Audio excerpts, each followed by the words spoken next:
Welcome back again, class.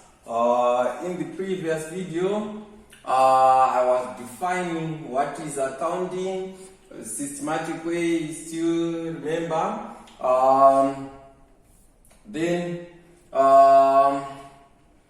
we defined main terms, capital, assets, liabilities, if you still remember. We also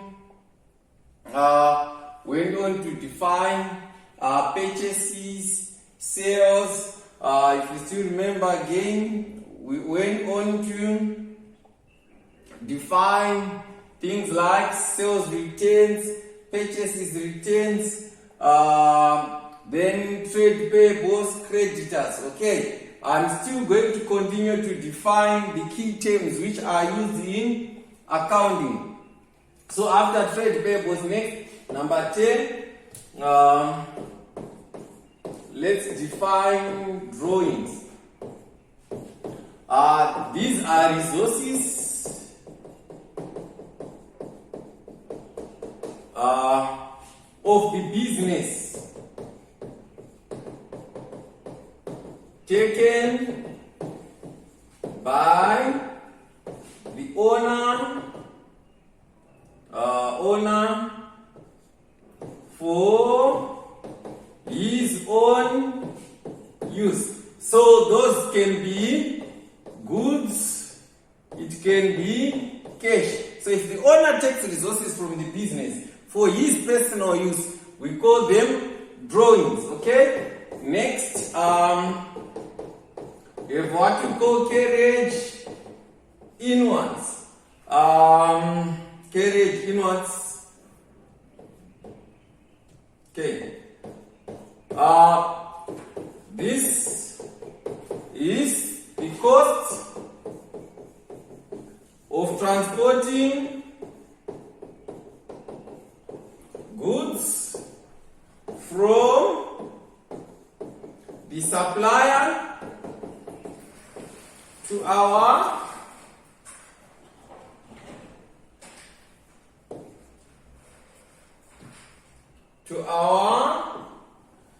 business premises. So we buy goods, then the supplier is not going to deliver the goods. We might use our own transport to ferry those goods to our own premises. That's carriage inwards. Okay. Next item. Let me create a new page. That's of expenses. These are costs of running. Okay, let me erase quickly. These are costs of running the business. That's your expenses. These are costs of running the businesses. So these are the major terms or the major definition I need you to know. Okay. Then it brings me to the next part of my concepts.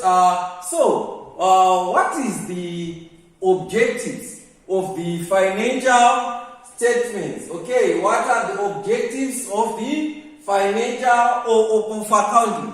What are the objectives of accounting? Okay, if you can check, accounting is main objectives, including letting people and organization know. Number one, if they are making a profit or a loss. Number two, what their business is worth. Number three, what a transaction was worth to them. Number four, how much cash they have. This will also, isn't it? Number four, how wealthy they are. Number six, how much they are owed. Number seven, how much they owe to someone else.